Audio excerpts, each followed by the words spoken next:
Chipre já era uma ilha, uma das maiores ilhas daquela época, né? Que ficava ao leste do Mediterrâneo. Um ponto, dentro desse ponto que nós estamos vendo, importante, principalmente para quem é professor de escola bíblica dominical, é ter um certo conhecimento em geografia bíblica. Se abre um leque de esclarecimento para nós, para entendermos o texto. E isso faz com que, na hora de passar para os alunos, a gente também consiga passar de uma forma clara, que eles vão conseguir entender. Antioquia da Síria era uma cidade grande, desenvolvida, populosa, mas que era conhecida pela idolatria e pela imoralidade. Meus irmãos, a paz do Senhor Jesus, estamos aqui para mais uma aula. Dessa vez é a lição de número 12, o caráter missionário da Igreja de Jerusalém. Como eu sempre digo, a intenção desse vídeo é ajudar você que é professor e você também que não é professor, mas quer um dia ser professor, está se preparando para isso, a entender melhor a lição. Nós não temos aqui como hábito, aqui no canal, ficar lendo tópico por tópico, lendo a revista, mas sim fazermos uma abordagem, né?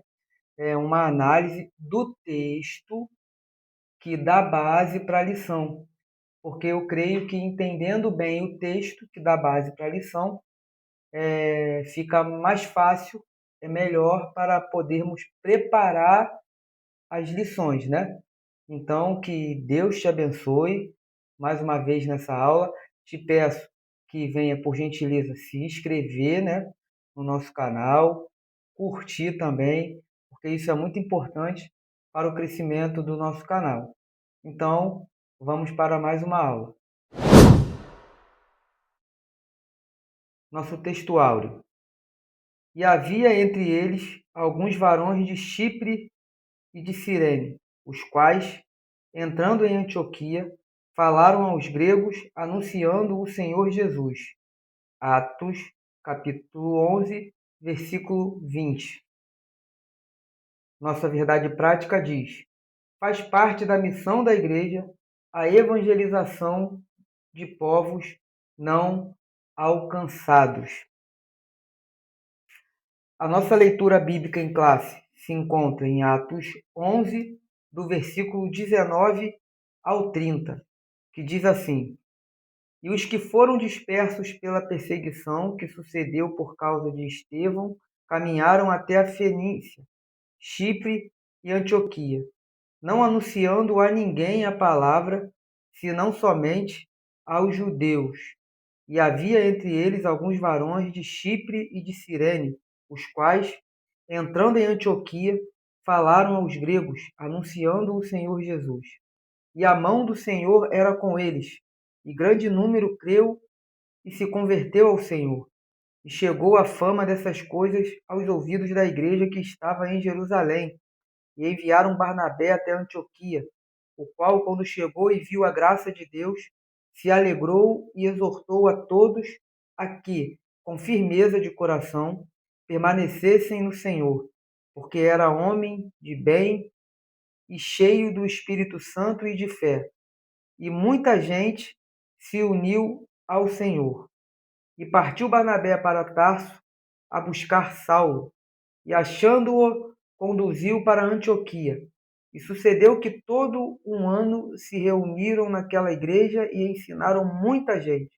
Em Antioquia foram os discípulos pela primeira vez chamados cristãos. Naqueles dias desceram profetas de Jerusalém para Antioquia, e levantando-se um deles, por nome Ágabo, dava a entender pelo Espírito que haveria uma grande fome em todo o mundo, e isso aconteceu no tempo de Cláudio César. E os discípulos determinaram mandar cada um, conforme o que pudesse, socorro aos irmãos que habitavam na Judéia. O que eles, com efeito, fizeram, e enviando-os aos anciãos para a mão de Barnabé e de Saulo. A introdução aqui na revista da lição diz: Como o Evangelho alcançou Antioquia, uma importante cidade da Síria dentro do Império Romano?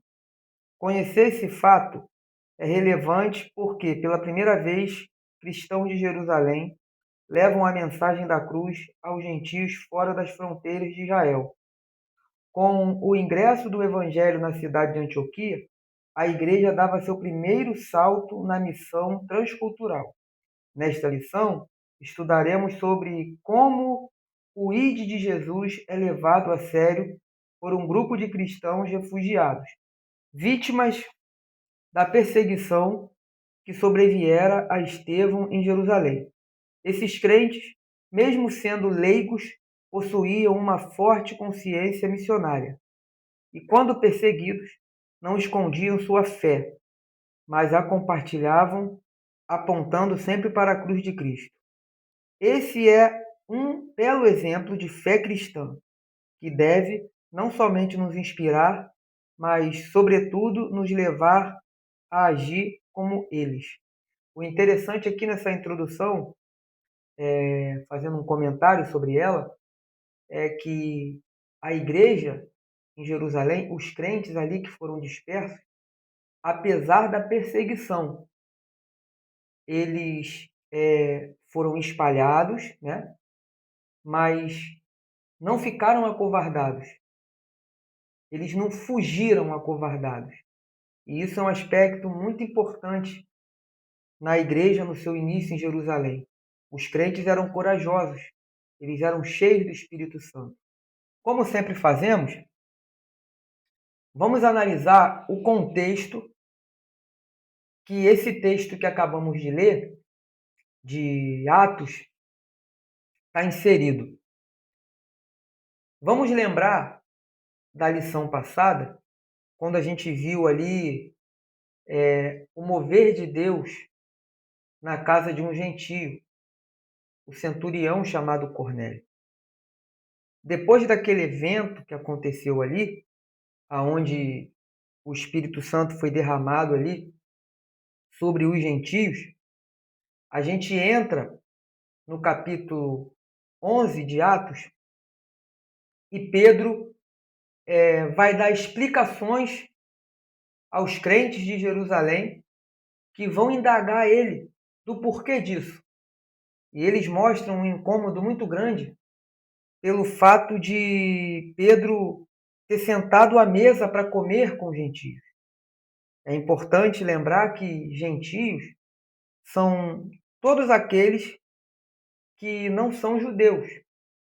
E o judeu, ele até admitia um não judeu, né, no caso um gentio, a se converter ao judaísmo mediante a seguir a lei e a circuncisão. Mas eles tinham os gentios como se fosse um cão, a escória da sociedade. Tanto que eles usavam o termo gentio até mesmo para ofender alguém.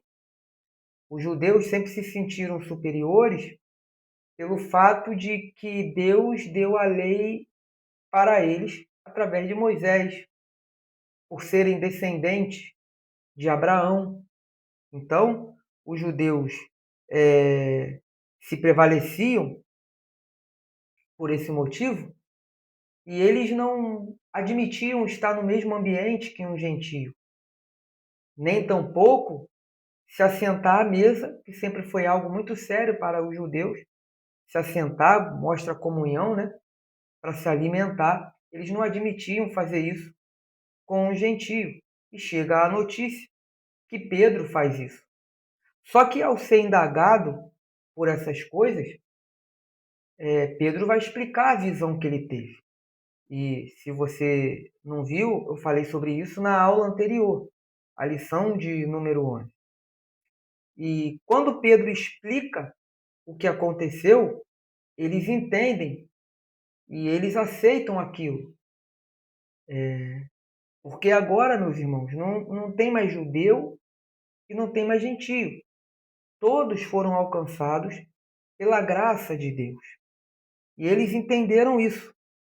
Então, assim começa o capítulo 11 de Atos dos Apóstolos. E a partir do versículo 19 é o texto que dá base, né, para a lição dessa semana. Então, vamos partir para os pontos importantes a serem abordados nesse texto que acabamos de ler, que são de suma importância para entendermos a lição e desenvolvermos ela com os alunos. O primeiro ponto que nós vamos ver são os locais que os discípulos foram, né? Quando na dispersão ali, por conta da perseguição que se levantou após a morte de Estevão, a gente vai ver no próprio versículo 19 de Atos 11, que diz assim: e os que foram dispersos pela perseguição que sucedeu por causa de Estevão caminharam até a Fenícia, Chipre e Antioquia, não anunciando a ninguém a palavra, senão somente aos judeus. Então a gente vê aqui que eles foram dispersos pela Fenícia, Chipre e Antioquia. Antioquia da Síria, é importante dizer, porque existia uma outra Antioquia, Antioquia da Pisídia. A Antioquia que nós estamos vendo aqui nesse texto é a Antioquia da Síria. A Fenícia era uma cidade que ficava lá na região de Tiro e Sidom, lá ao norte da Palestina. Era essa região.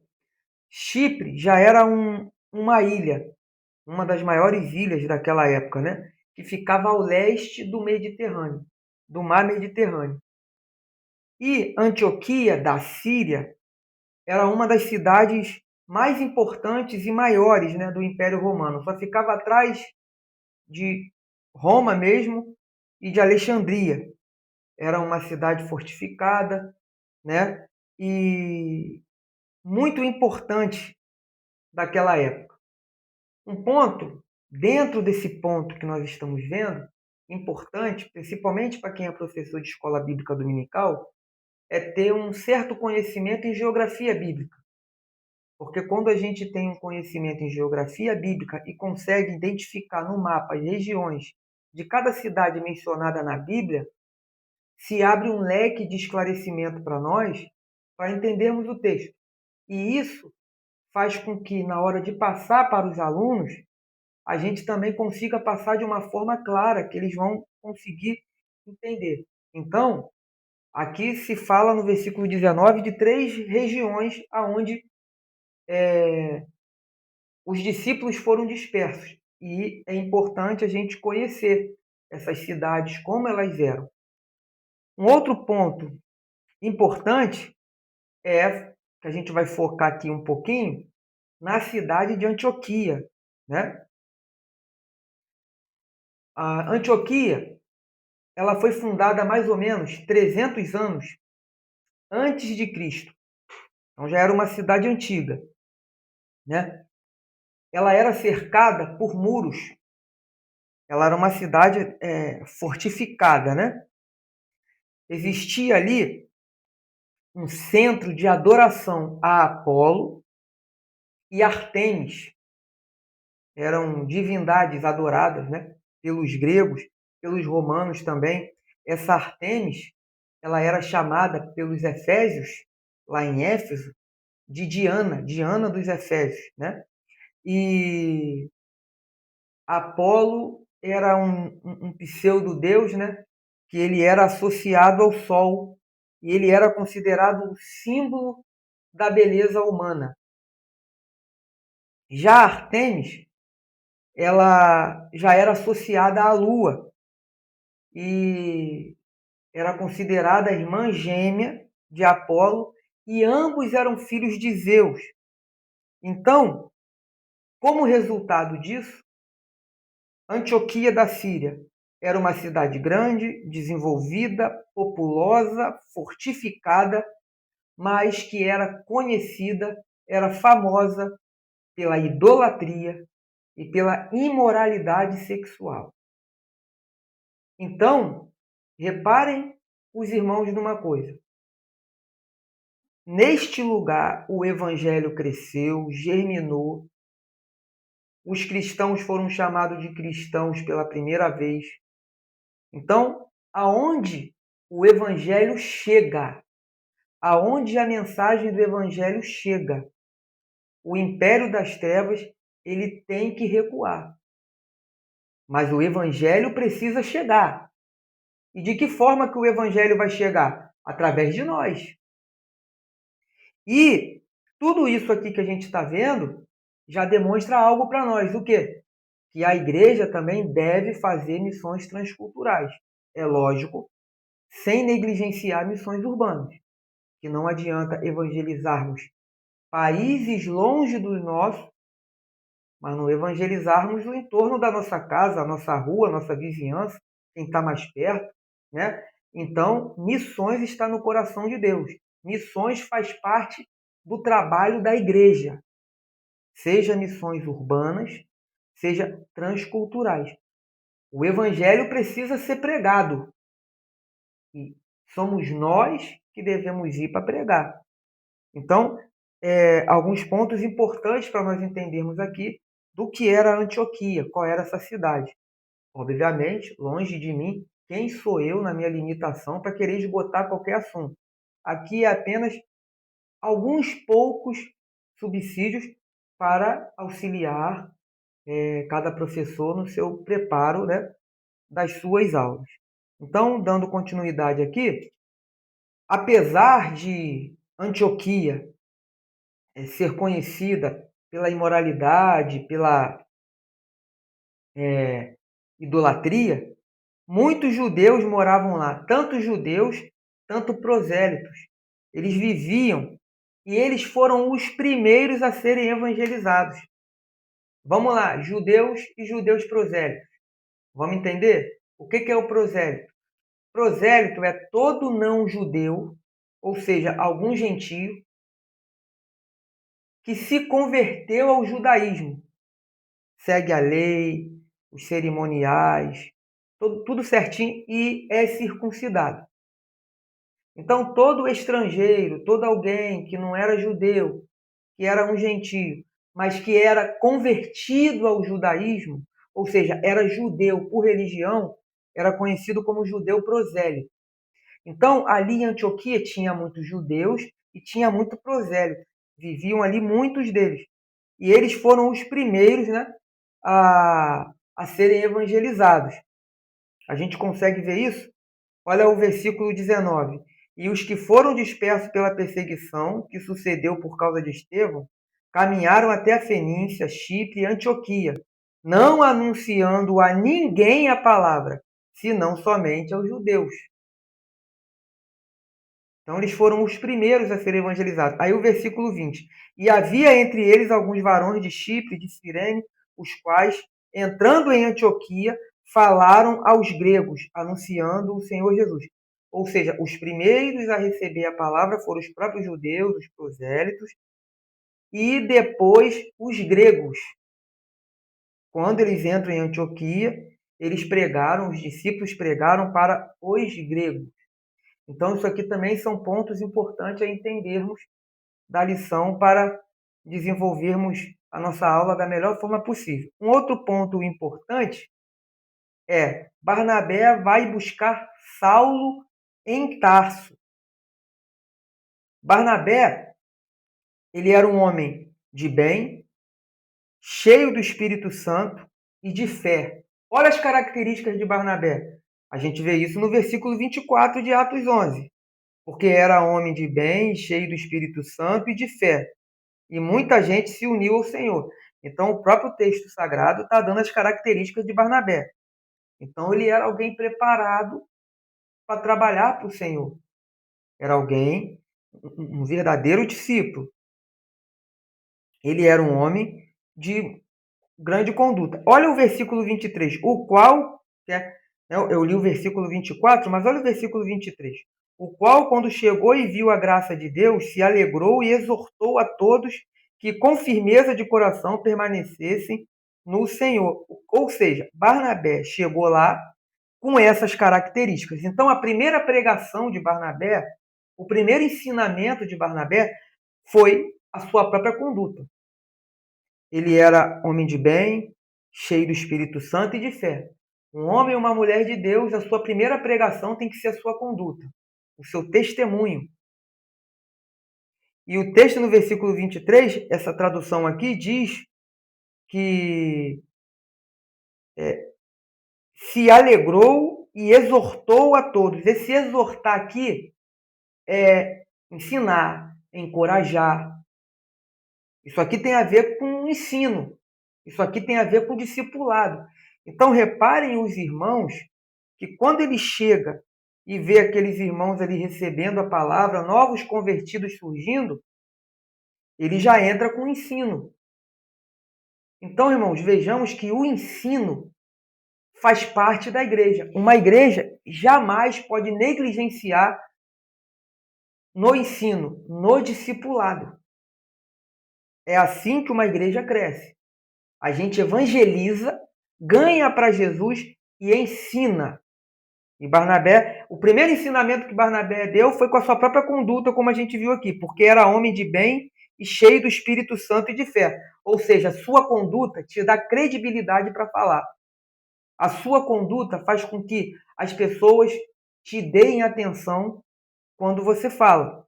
Então, isso aqui também é um ponto que a gente deve sempre ter em mente, porque não podemos negligenciar no ensino e nem no testemunho, né? A gente não pode se perder nisso. Barnabé ele vai buscar Saulo, aonde? Lá em Tarso, está aqui no versículo 25. Ó. E partiu Barnabé para Tarso, a buscar Saulo, e achando-o, o conduziu para Antioquia. Então, Barnabé viu que ia precisar de ajuda, ele foi lá onde Paulo estava, lá em Tarso, cidade de origem de Paulo, e vai buscar ele. Tarso ficava aproximadamente 200 quilômetros de Antioquia. 200 quilômetros é um númerozinho considerável, principalmente falando de uma época que não tinha carro, como a gente tem hoje. E ele foi lá para buscar Saulo, para lhe ajudar, né, nessa obra missionária, nesse trabalho missionário, né? Também, então, são pontos importantes que a gente deve observar na lição, né, para preparar a lição, né? Um outro ponto importante é a humildade de Barnabé. A conversão de Saulo, ela causou alvoroço. A gente consegue ver isso lá em Atos 9, eu vou ler aqui com os irmãos, Atos capítulo 9, do versículo 26 ao 30. Olha o que diz. Atos 9, do versículo 26 ao versículo 30. E quando Saulo chegou a Jerusalém, procurava ajuntar-se aos discípulos, mas todos os temiam, não crendo que fosse discípulo. Então Barnabé, tomando-o consigo, o trouxe aos apóstolos e lhes contou como no caminho ele vira ao Senhor e este lhe falara, e como em Damasco falara ousadamente no nome de Jesus. E andava com eles em Jerusalém, entrando e saindo, e falava ousadamente no nome de Jesus, falava e disputava também contra os gentios, contra os gregos, mas eles procuravam matá-lo. Sabendo-o, porém, os irmãos o acompanharam até Cesareia e o enviaram a Tarso. Então, primeiro, não acreditaram que ele tinha se convertido, porque ele era um grande perseguidor. E quando ele começou a pregar e disputar ali com os próprios gregos, como a gente leu aqui, queria tirar a vida de Paulo. Então, os próprios discípulos, os próprios irmãos ali em Jerusalém, numa tentativa de privar a vida de Paulo, o envia para sua cidade, né, que é Tarso, para que ele ficasse por lá e a sua vida fosse privada ali, porque ele poderia acabar morrendo. Então, vejamos que a conversão de Paulo trouxe um, um alvoroço. Ele vai ficar muitos anos em Tarso, aproximadamente 10 anos, né? Muito provavelmente pregando, ganhando pessoas para Jesus lá, mas no anonimato. Até chegar aqui, né? Depois que a igreja, por segurança, envia ele, né, para Tarso, passa esses anos, são quase 10 anos, até chegar a esse momento aqui, onde Barnabé entendeu o tamanho da missão. Mesmo ele sendo um homem de bem, cheio do Espírito Santo, ele entendeu o tamanho da missão e ele entendeu que precisava de alguém como Paulo, um homem poliglota, um homem que entendia de filosofia, um homem que falava grego, hebraico, aramaico, conhecia das culturas desses povos todos. Era um homem entendido, um homem erudito, que ele tinha sido preparado para ser um grande líder judaico. E agora, irmãos, convertido. Não é mais o perseguidor, mas sim um homem que está disposto a ser perseguido em prol do evangelho, e foi o que ele fez. Então, a humildade de Barnabé em reconhecer a chamada de Paulo, a condição que ele tinha dada por Deus para que ele o ajudasse nessa missão. Então, algo importante a se abordar aqui, a humildade que Barnabé teve. Um outro ponto importante é a primeira vez chamados cristãos. A igreja, ela foi espalhada e continua pregando e ensinando. Por quê? Porque é uma igreja envolvida com missões. Olha o versículo 26, com missões, com ensino, né? E sucedeu que todo um ano se reuniram naquela igreja e ensinaram muita gente. E em Antioquia foram os discípulos pela primeira vez chamados cristãos. E ensinaram muita gente. Era uma igreja que ensinava. Olha aí o ensino. Olha o discipulado. Irmãos, é o papel da igreja ensinar. É o papel da igreja. A parte de ensino da igreja é uma das partes mais importantes. Culto de ensino, escola bíblica dominical. Um crente que é crente não pode faltar, irmãos. Não pode faltar esses tipos de evento, esses tipos de culto na igreja. Então, era uma igreja comprometida com o ensino, que ensinava, né?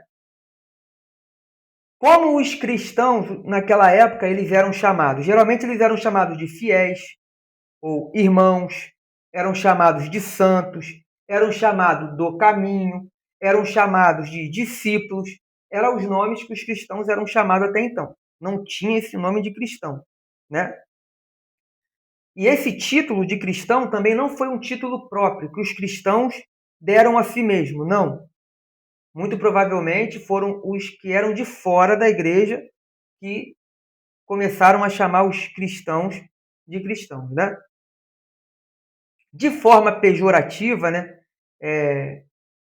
Com certo desprezo, os judeus chamavam os cristãos de nazarenos também.